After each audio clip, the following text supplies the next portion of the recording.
अस्सलाम वालेकुम, मैं सोबिया मेहर और आज के जो मेरे गेस्ट हैं बहुत ही ख़ास गेस्ट हैं। मेरे ज़्यादा टाइम तो नहीं लूँगी आपको इंट्रोड्यूस करवाने के लिए। अहमद शाह साहब जो कि प्रेसिडेंट हैं आर्ट काउंसिल कराची में, हमारे साथ इस टाइम मौजूद हैं और आज उनसे गपशप लगाते हैं और जानते हैं वो मज़ीद हमें क्या बताना चाहते हैं, क्या सिखाएंगे, जो चीज़ें चल रही हैं। तो ये बातें हम उन्हीं से पूछते हैं क्योंकि आपके साथ साथ मुझे भी बहुत सारी चीज़ें जाननी है उनसे। तो हम अपने गेस्ट से डायरेक्ट बात करते हैं। अस्सलाम वालेकुम सर।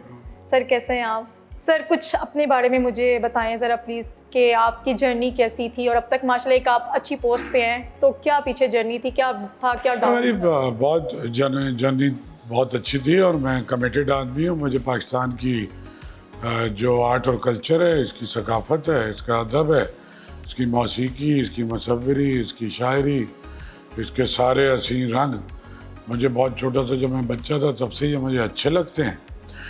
और जब मैं कोई ज़रा बड़ा हुआ तो शायरी और थिएटर की तरफ मेरी ज़्यादा दिलचस्पी थी। फिर मैंने देखा कि इतने अजीम शान शहर में कोई एक भी अदारा नहीं है जो अदब और सकाफ़त का मरकज़ हो। जैसे लाहौर में था अलहम्बरा आर्ट्स काउंसिल और लाहौर आर्ट्स काउंसिल और पंजाब आर्ट्स काउंसिल, और मैं जाता भी था लाहौर और अभी पीर थिएटर वर्कशॉप्स मेरे दोस्त हैं, उनके साथ मिलके फेस्टिवल करते थे। सारा लाहौर मेरा दोस्त है।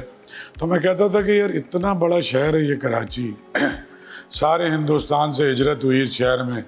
कोई दिल्ली से आया, कोई मुल्तान से, कोई बिहार से, कोई पेशावर से, कोई गुजरांवाले से, रोज़गार के लिए भी और लिटरेचर के लोग भी। तो कोई एक भी फ़ाल अदारा नहीं था। तो मैंने कोई 24 साल पहले आके यहाँ काम शुरू किया। ये पाकिस्तान में वाहिद ऐसा अदारा है जो सरकार का नहीं है। तो ये गैर सरकारी एक NGO है जिसके मेंबर उसके ओनर हैं। तो एक एक मेंबर के पास गए, उन्हें बताया कि भाई क्या चाहते हैं हम, और लोगों को साथ मिलाया। 4, 5, 6, 7 साल लगे पहला इलेक्शन मुकम्मल तौर पे जीतने में। फिर 2008 से मैं इस अदारे का सरबराह हूँ, कोई 16वां साल है। तो इन 16 साल में 15.5 साल में 16वीं आर्ट्स आलमी उर्दू कॉन्फ्रेंस हो रही है, म्यूज़िक फेस्टिवल्स हो रहे हैं, थिएटर फेस्टिवल्स हो रहे हैं, डांस फेस्टिवल्स हो रहे हैं, आर्ट स्कूल कायम किया है, म्यूज़िक स्कूल कायम किया, थिएटर स्कूल कायम किया और म्यूज़िक एकेडमी। और पूरे पाकिस्तान में किसी भी इंस्टीट्यूशन में इतने ना बच्चे पढ़ते हैं ना इतने उस्ताद हैं। मैं बस 100 से ज़्यादा उस्ताद हैं जो अपने फ़न के माहिर हैं, मुसव्वरी, मौसीकी, जो भी शोबे हैं। हमने सकाफ़त के ज़रिए पूरे पाकिस्तान को और उनकी ज़बानों को और उनके कल्चर को एक साथ जोड़ा है ताकि इस मुल्क की फेडरेशन को कमज़ोर करने के लिए जो सैकड़ों हज़ारों लोग लगे हुए हैं उनको एक मरकज़ पे ला के जमा किया जा सके। सर जो पहले हमारे पाकिस्तानी इंडस्ट्री के ड्रामास बनते थे काफ़ी हिट है, पूरी दुनिया में माने जाते हैं, लेकिन आज जो हमारे पाकिस्तानी इंडस्ट्री के ड्रामास बन रहे हैं उनमें बहुत पॉलिटिक्स और बहुत चीज़ें और आना स्टार्ट हो चुकी हैं। पहले एक फैमिली रिज़म्स और फैमिली चीज़ें चल रही होती थी, बच्चे कुछ सीखते थे और ये भी एक आर्ट का हिस्सा ही माना जाता था, बट अब बहुत डिफरेंस है। क्या कहेंगे इस बारे में आप? पूरा ज़माना बदल गया है और जिस ज़माने की आप बात कर रही हैं उस ज़माने का एक PTV था और स्टेट ओन था, उसको पैसे हुकूमत पाकिस्तान देती थी और उसमें बहुत सारे प्रोड्यूसर थे जो बाहर से ट्रेंड भी होके आए थे। और जो शुरू के आर्टिस्ट थे, क्योंकि 64 में सबसे पहले लाहौर में TV कायम हुआ और 3 साल बाद 67 में कराची आया, तो बहुत बड़े बड़े लोग, ज़ैड बुखारी, असलम अज़हर साहब, आगा नासिर साहब, ये सारे लोग जो रेडियो के ट्रेंड थे वो TV में आ गए और ये बुनियादी टीम बनी। फिर बहुत बड़े बड़े राइटर जो पाकिस्तान के थे उन सब ने भी, अशफाक अहमद साहब से लेके सब ने TV के लिए लिखना शुरू किया। मेरी वाइस प्रेसिडेंट थी जिनका इंतकाल हो गया, हसीना मोइन, मेरी गवर्निंग बॉडी में थी फातिमा ज़रिया बजिया, उनके ड्रामों ने और सीरियल ने सारी दुनिया में धूम मचाई। तो मैं खुद TV जाता था। असल में एक एक महीना तो रीडिंग होती थी, उसके बाद 2-2, 3-3 महीने की रिहर्सल होती थी। एक आर्टिस्ट एक टाइम में सिर्फ एक ड्रामा कर सकता था और वो पूरी तरह 6 महीने इंगेज रहता था। अब जो है ये दिहाड़ीदार मजदूर वाला हिसाब हो गया है कि उनको पर डे पैसे मिलते हैं, चाहे कोई बहुत बड़ा है तो लाख रुपए भी लेता है, 2 लाख भी लेता है, छोटा सा आर्टिस्ट है तो 1000-2000 रुपये भी लेता है पर डे। तो ना उनको स्क्रिप्ट का कोई टाइम मिलता है या गरज है, ना बहुत अच्छे राइटर इस कसीर तादाद में पाकिस्तान में हैं, ना उनको रिहर्सल का कोई टाइम मिलता है। वो तो आता है, अपनी गाड़ी से उतरता है, वो कहता है सीन लाओ, वो सीन देखता है और पर्र करके पढ़ना शुरू कर देता है। वो कोई भूल जाता है तो पीछे प्रॉम्प्टर जो है उसको कान में बता देता है या ऊपर कोई साउंड लगा होता है। तो रमाने की रफ्तार तेज़ हो गई है और उसके अंदर भी मैं समझता हूँ आज भी ऐसा नहीं है कि जो बहुत अच्छी कहानियाँ, बाज़ लोग अभी भी एक वन ऑफ बहुत अच्छे सीरियल अभी भी देखने को मिलते हैं जिनका डायरेक्टर अच्छा है या राइटर अच्छा है या जिसके ऊपर मेहनत हुई होती है। तो ये प्योर एक कमर्शियल काम है चैनल वालों के लिए भी और जो मिर्ची मसाले के इश्तार चलाते हैं उनके लिए भी और एक्टर के लिए भी। वो अपना टाइम और दिहाड़ी देखता है कि भाई मैंने इतने घंटे देने हैं। तो जो आर्ट का जो इसके अंदर था ना, एक आर्टिस्टिक जो इसका एसेंस था ना, तो उस वक्त ज़माने में मतलब तलत हुसैन साहब सबसे बड़े एक्टर थे। एक एपिसोड का 1000 रुपये मिलता था उन्हें, चाहे वो 15 दिन में एक एपिसोड करें। ये मैक्सिमम पैसे थे, वरना 50 रुपये और 25 रुपये के भी चेक मिलते थे छोटे आर्टिस्टों को। तो वो पैसे के लिए इतना काम नहीं करते थे, वो करते थे।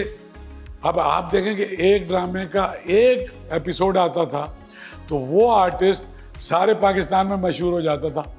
8 बजे सड़कों पे सन्नाटा होता था, रोज़ सिर्फ एक ड्रामा आता था 8 से 9। तो अभी आप देखें 50 चैनल हैं, ऐसे ही है। एक्टर 100 ड्रामों के बाद भी उस तरह से रजिस्टर नहीं हो पाते। कोई जो निकल के बहुत आते हैं आउटस्टैंडिंग या बहुत ज़्यादा ग्लैमरस रोल जिनको मिल जाते हैं, अदरवाइज सैकड़ों आर्टिस्ट हैं। तो इतनी ज़्यादा तवज्जो एक्टिंग भी रही नहीं। अब पहले एक्टिंग बुनियादी चीज़ थी, अब एक्टिंग नहीं है। खावा ज़्यादा आ चुका है इन सब चीज़ों में और एक्टिंग और आर्ट कम हो चुकी है। बीच बीच में फिर भी टैबूज ब्रेक करके हमारे ड्रामे अभी भी इंडियन ड्रामों से बहुत बेहतर हैं। और लेकिन जो इंडिया में वो सोप चले थे ना, वो जो स्टार के, उसने इम्पैक्ट किया बुरी तरह हमारे ड्रामों को। बहुत सारे हमारे लोग फ्लैट लाइट के ऊपर फ्लैट चेयरों के साथ खरबपति घर दिखा रहे हैं, एक नौकर नहीं, कोई एक मुलाजिम नहीं है, एक चपरासी नहीं है, एक नौकर। और नानी जो है वो 22 साल की है, माँ 21 साल की है, बेटी 18 साल की। अनरियलिस्टिक शुरू। और उनका भी वो अपना नहीं है, उन्होंने लिया वेस्ट से। वहाँ पे सोप बनते थे बोल्ड एंड ब्यूटीफुल और क्रिस्टीज और सद कॉल्बीज और इस तरह के और हज़ार किस्तों के, और उसको सोप कहते थे। सोप का मतलब क्या है कि जब घरों में औरतें डिश वॉशिंग कर रही हैं तो वैसी सलाद के तौर पे टीवी चल रहा है और उसमें कोई कॉमेडी हो रही है, कुछ स्कैंडल्स हो रहे हैं, एक्स्ट्रा मैरिटल साला तो देवर तो भाभी तो जो भी बकवासियात हैं, वहाँ से इन्होंने लिया। वहाँ से कुछ हमारे यहाँ एक बहुत ज़्यादा, मुझे सेंसर के हक में तो मैं बिल्कुल भी नहीं हूँ, लेकिन एक सेल्फ सेंसरशिप होती है। जिस तरह के मौज़म माशरे में हम रहते हैं तो चैनल को जो हेड करता है, जो कंटेंट हेड है एटलीस्ट, उसको ये तो देखना चाहिए कि हमारे समाज में नहीं टैबूज ब्रेक करें। ऐसे इश्यूज़ के ऊपर ज़रूर ड्रामे आने चाहिए जिनको वालिदैन बच्चों से छुपाते हैं। बच्चियों की हरासमेंट आए ड्रामे ऐसे कई चैनल्स में हमने देखे, रुके भी, सेंसर भी हुआ, लेकिन उसका असर हुआ। अब आपने देखा सोशल मीडिया की वजह से रानीपुर पे कोई वाक़या हो, कसूर में हो, एक प्रेशर डेवलप होना शुरू हुआ। और वो जो प्रिविलेज सोसाइटी के लोग जो ज़्यादतियाँ करते थे गरीब बच्चों और बच्चियों के साथ और लोगों के साथ, ये सोशल और डिजिटल मीडिया ने भी इसका पर्दा, क्योंकि टीवी पे आपकी कुछ लिमिटेशंस हैं और डिजिटल मीडिया पे आपका जो अनलिमिटेड, आप जो मर्जी चाहे आप कर सकते। तो आई थिंक ये एक बड़ा रेवोल्यूशन है। और अब मेजॉरिटी में आपका ड्रामा या आपकी खबरें टीवी पे नहीं देखा जाता। अब ये हर एक के पास अपना टीवी स्टेशन है। बिल्कुल सर। 4 इंच का, 40 इंच का, 20 इंच का कंप्यूटर, लैपटॉप। तो ज़्यादा अब चैनल्स का भी ज़्यादा स्कोप इसके साथ वापस है। वो मतलब हमारी जैसे जनरेशन है आज की, उन्होंने ज़्यादा इसको अपना दोस्त बना लिया, अब आर्ट से बहुत दूर हो चुके हैं, एक्टिंग से बहुत दूर हो चुके हैं, बस जो एक सोशल मीडिया चीज़ें देखी उस पर हाइप अपनी क्रिएट कर ली, कुछ इस टाइप की चीज़ें ज़्यादा? नहीं, वजह यह है कि हम यंगस्टर के इंटरेस्ट की चीज़ें बना नहीं पा रहे। हम एज अ प्रीचर काम करते हैं नई जनरेशन के साथ। They don't need our preaching, वो हमसे ज़्यादा जानते हैं, उनके पास गूगल है, दुनिया के तमाम उलूम वो सर्फ करके एक एक चीज़, साइंस, केमिस्ट्री, कुछ भी, तो आइंस्टाइन से लेके आज तक क्या, और लिटरेचर से दूर नहीं हुए, अब वो ग्लोबल लिटरेचर पढ़ना शुरू हो गए।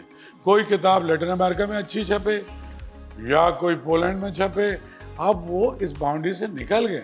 तो जब तक आप भी कोई फैसिनेटिंग चीज़ अब उनको प्रेजेंट नहीं करेंगे, उस वक्त तक आप ये नहीं कह सकते कि बेटा ये देखो ये बहुत अच्छा है, अब ये काम इस तरह चलेगा नहीं। सर वैसे अब हम इसको कैसे मुमकिन कर सकते हैं अपनी आज के जनरेशन को इन सब चीज़ों से निकाल के आर्ट की तरफ लेके आएँ, ताकि वो थोड़ा सा अपनी माहौल में एडजस्ट हो सके पहले की तरह? क्या ऐसा मुमकिन हो सकता है? जो 18 साल का बच्चा होता है वो अपने पेरेंट्स से भी अब कहने लग गया है कि पापा मतलब प्लीज़, यानी ये मेरा इंटरेस्ट है और ये मैं कर रहा हूँ। और अगर कोई गलत काम वो नहीं कर रहा है, उसके जो अपने शौक़ हैं, फ़र्ज़ करें कि आप उसे डॉक्टर बनाना चाहते हैं, वो गिटारिस्ट बनना चाहता है, तो वो कामयाब गिटार बजाने में होगा, डॉक्टरी में नहीं होगा। तो पेरेंट्स को भी ये समझना चाहिए। और दूसरी बात ये है कि हमें, मेरे ख़्याल में, अपनी जो पैकेजिंग है आर्ट और कल्चर की, वो मॉडर्नाइज करनी पड़ेगी, ताकि उन बच्चों को, ऐसा नहीं है कि भाई बच्चे, मैं तो अभी ह्यूस्टन में था और किसी चैनल पे इंटरव्यू के लिए मैं और मेरी बेगम जा रहे थे, तो उस चैनल का जो डीजे या आरजे जो भी कुछ कहते हैं रेडियो का, उनकी बेटी एक थी जो बैरिस्टर भी थी और जज थी सारा, वो हमें पिक करने आई हमारे होटल से रेडियो स्टेशन ले जाने के लिए। तो उसकी गाड़ी में कैफी खलील और अली सेठी के गाने बज रहे थे। वो वहीं पैदा हुई है, थर्ड जनरेशन वहीं रहती है। अच्छा, माशाल्लाह। सो ये आतिफ असलम, कैफी खलील, अली और बहुत सारे नए बच्चे आ रहे हैं, तो वो उनसे कनेक्टेड हैं। तो अगर आप थोड़ा सा जो भी चाहते हैं उसकी पैकेजिंग उसी तरीके से आपको करनी पड़ेगी। आर्ट में भी मॉडर्न आर्ट को ज़्यादा फैसिनेट करते हैं, वो उस तरह का आर्ट भी हमारे यहाँ होना शुरू हो गया है। और ऐसे होगा, ऐसे क्लासरूम स्टाइल में नहीं होगा कि बेटा बस तुम ये क्यों नहीं करो, no no no no no. Sir क्या आपको वैसे लगता है कि अब हमें दूसरा अनवर मकसूद साहब और फातिमा सुरैया बच्चा जैसे लोग हमें मिल सकते हैं दोबारा? देखिए वो तो जो देखिए बात यह है कि मैं तो 16 साल से ये कॉन्फ्रेंस कर रहा हूँ, तो मेरा जो पहला प्रेसिडियम था, जो में 20 लोग बैठे थे, उसमें से 5 भी जिंदा नहीं बचे। तो हिंदुस्तान से शमीम हनफी, गोपी चंद नारायण, शम्स रहमान फारूकी, कौन कौन, और यहाँ से भी इसी तरह अजरा मसरूर और जमीलुद्दीन आली और जमील जालबी, इंतज़ार हुसैन, अब्दुल्ला हुसैन, एक कहकशां थी। अब सब चले गए। दुनिया को चलते रहना है। मोइन अख्तर भी तो चला गया जी सर, और सभी, तो ये वहीद मुराद चला गया, तो ये तो जाना है। अब उसका गैप कौन फिल कर रहा है, कैसे नए आर्टिस्ट आ रहे हैं, काम करने की कोशिश कर रहे हैं, बहुत अच्छा भी कर रहे हैं, और वक्त के साथ साथ वो ग्रो भी कर रहे हैं।